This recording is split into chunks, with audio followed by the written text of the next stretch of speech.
I'll be looking at graduate students and the prevalence of food insecurity in this population and the sociodemographic factors that impact food insecurity. But before we can talk about food insecurities in graduate students, we need to look at food insecurity in the United States. It's a prevalent problem. In 2016, 12.3% of the households in the United States were food insecure. 42 million Americans struggle with food insecurity, and 6 million of those are children. We know from research that food insecurity has a negative impact on children in their academic performance, in their social development, and in their mental and physical health. However, we don't know that much about food insecurity in college students. The first study was conducted in 2006 at the University of Hawaii in Mano. We can see since then, there have been a number of studies at individual campuses. The lowest number of food insecurity, lowest percentage of food insecurity on a campus was at University of Alabama at 14%. However, it was as high as 59% at a university in Oregon. The research also identified a number of factors associated with food insecurity. The first one is living arrangements. Students who lived alone or with a roommate reported higher levels of food insecurity than those who lived with a parent or relatives. Race and ethnicity also played a factor. An example is the study done at the community colleges at Maryland. 56% of students sampled were food insecure. However, that number increased to 61% of African Americans. In gender, women reported higher levels of food insecurity. Income, students who worked more than 20 hours a week were more food insecure than those who worked less hours. Also, another example is low income.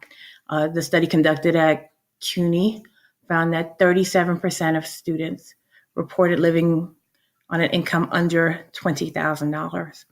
Students who receive financial aid also reported higher levels of food insecurity. The research also indicated a number of implications. One of them is academic performance. The study conducted in Illinois and Oregon found that students who had GPAs of 3.0 or above were less likely to be food insecure. Self-worth. Students reported feeling shame and stigmatization associated with being food insecure.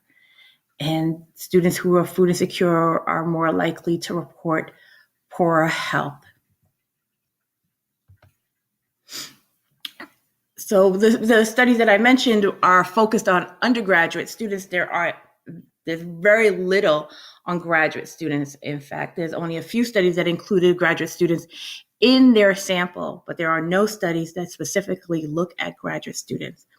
So I think it's important that we study graduate students. One is that 2.9 million graduate students are enrolled in post-secondary institutions as of 2015. It is expected that that number will increase by 12% in 2026.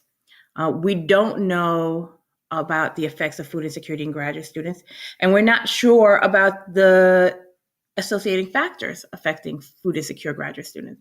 So the purpose of my study is to really explore the prevalence of food insecurity amongst graduate students and the possible associating factors. The research questions that I would like to answer in the study is: what are the prevalence of food insecurity in graduate students? How and to what extent does food insecurity affect academic performance?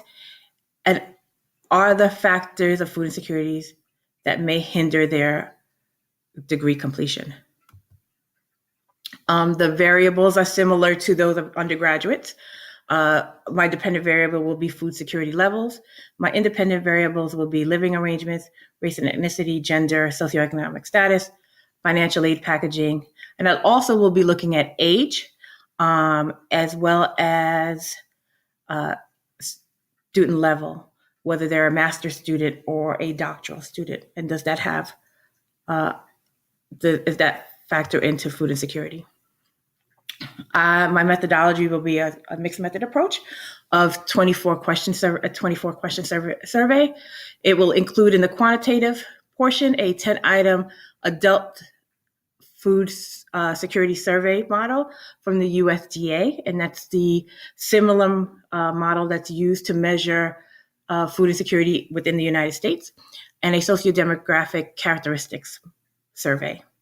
The qualitative method will be 3 open-ended questions to capture the depth of food insecurity, hopefully to have a more in-depth understanding that goes beyond the quantitative questionnaire.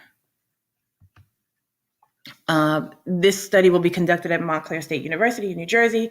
It is where I'm employed and have a relationship and have an understanding of the system. There are 4,129 students currently enrolled as graduate students, and the breakdown of men and women, 2,954 women, 1,175 men. This will be a convenience sampling using consensus approach. All graduate students will be invited to participate via the online survey upon receipt of IRB approval, both at New England College and at Montclair State. To analyze the data, I'll be using three different methods. The USDA adult food security survey module has a methodology for measuring, distinguishing food insecure from food secure individuals using a raw scale score. I will be using descriptive statistics to measure the frequency of food insecurity among the sample. I will be using ANOVA to look at the statistical differences between the different independent variables.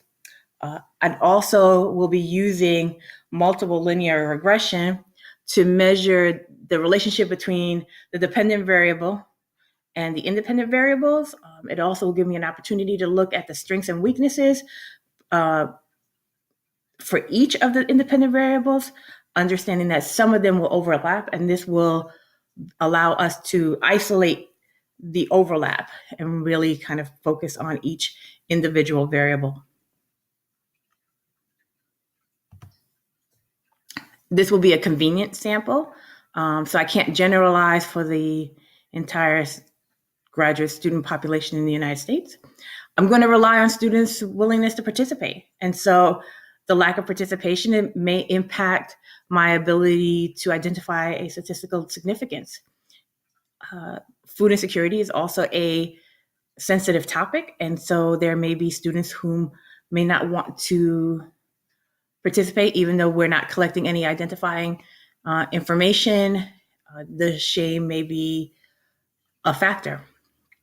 And students who are interested in the topic may be more likely to participate. However, if that's heavily the case, that may skew my findings. For the quantitative portion, we have to be concerned with response bias. Also, the qualitative questions are being included in the survey.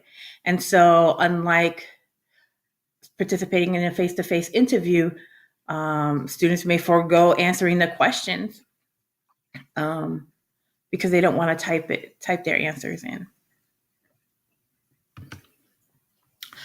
I'm hoping that there are possible positive implications to this study. A better understanding of the linkage between food insecurity and the graduate student experience.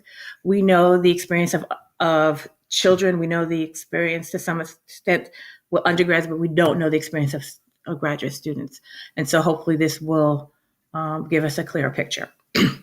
Add to the extent of the body of the research on food insecurity to recognize the signs of food insecurity among graduate students. Hopefully to minimize stigmatization by educating the community about food insecurity, to develop programs and services that support students. That includes the pantry, food recovery programs, and changes in SNAP. And finally, institutional policy changes that will benefit food insecure students, both